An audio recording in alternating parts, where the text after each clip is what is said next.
So before this in India, we talked earlier about just how India had somewhat been unified, but now if we move forward here and what we've talked about India without talking about India, we've talked about Alexander the Great and him getting in there and kind of conquering some of it. But then after he leaves, the unification of India is really difficult as a whole, and it's really only going to be temporary. Whether that's you have Persia crossing into the Punjab region, which is northwestern part of India in the 520s BC, or Alexander. No matter what happens here, you have huge regional kingdoms that are going to start to develop, and we're going to concentrate on the two times that India actually does become unified. So as you see here on this map, there are two times it becomes unified. The first is the Mauryan Empire, which is larger and significantly more centralized than the Gupta Empire, which is here in the middle of modern day India. Notice it also goes up into Pakistan a little bit as well, and a little bit over into Bangladesh. So, as we look at these places, first of the Mauryan, the Mauryan are going to start in really 500 to 333 BC, located in the center of the Ganges River Valley. They emerge as the most important state around this time period. The first leader of the Mauryan Empire is Chandragupta Maurya. Chandragupta Maurya is the person who lays the foundation for the centralized state in India. He overthrows the Magdala, and he moves into the Punjab region, brings northwest India under his control. Tradition holds that his leader sets up a huge bureaucracy, not as big as what we're talking about like with the Han, but is a highly centralized state. And he is also going to be, he has an advisor that is incredibly important to him in Kautilya. Kautilya writes a political advisor book called the Arthashastra. The Arthashastra is a manual for offering instructions on how to rule, how to administer a government, to oversee trade and agriculture, what to do with taxes, maintain order, and conduct foreign relations. It also makes use of spies.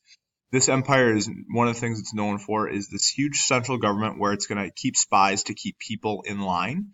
And therefore, it's not always, including what they'll use is prostitutes as spies to try to get gossip on what people are doing.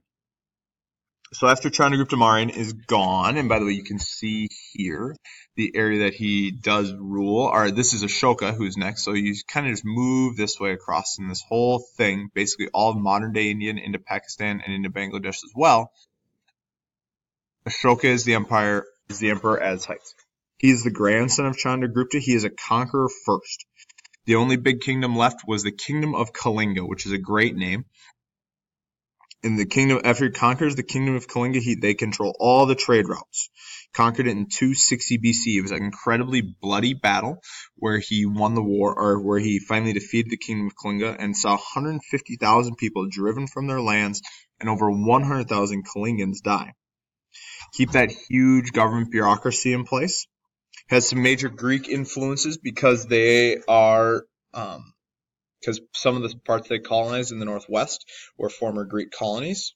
But the foreigners are looked after, and people here very much so are looked after. It's a very stable government because he is able to keep the sub-regions under control.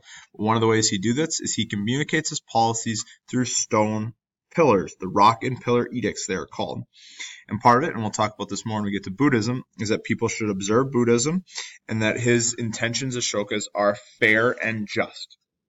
After Ashoka dies, there isn't a lot left of this. By the way, those rock pillars, they were all along the highways that were built, which had more than 1,000 miles built, and there were also trees based throughout them. And you can see, and for like shade and whatnot.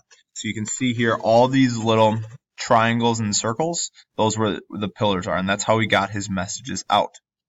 After he dies, there's not a lot left. An empire, economic and financial difficulties. For instance, the soldiers' salaries were too big, and so the empire runs into significant dysfunction. Now, we have a long period of time between the next one, because in the next one, you start to have regional kingdoms develop in India. And notice, Ashoka rules and until 185 BC. The Greek colonies are going to start to have some significant influence, and these commercial centers are going to start to develop, and you're going to start to see that India is going to become very important commercially because it's going to link China to Mesopotamia and then further west into Rome.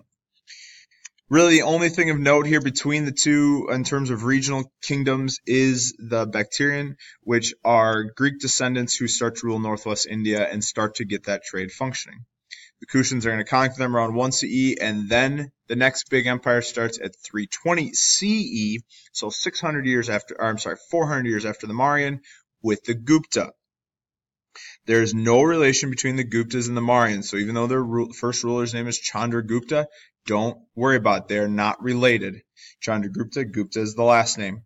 They forge alliances with powerful families. Is how they consolidated their power to start this new dynasty. They also are going to make tribal alliances with others. Now, the Guptas are very decentralized, where the Mauryans were very centralized. The Guptas leave a lot of their local governments to create their own policies. Now, they're going to be a little more unified during the 3rd and 4th centuries after they deal with some rebellion, but they bring stability to the land. They bring stability to the land because they stay out of the local affairs. The math and science greatly expands at this point. They're going to develop some plastic surgery techniques. They figure out the Earth is a sphere. They figure out what 0 looks like and how 0 is actually probably the most important number to 0 or 1. They figure out what pi looks like. They're going to use Hindi numerals, will eventually become Arabic numerals, which will later be adopted by the Europeans. And these two governments, they're conquered the Gupta are conquered in the 5th century. They're conquered in the 5th century. We'll talk about them more when we get to the religion part of this lecture. But as a whole, these two Mauryans and Guptas are really the only two times that India is going to be unified well into the 1500s. And you can see here just how much bigger the Mauryan were than the Gupta. But as a whole, it's the only two times they're really going to be unified.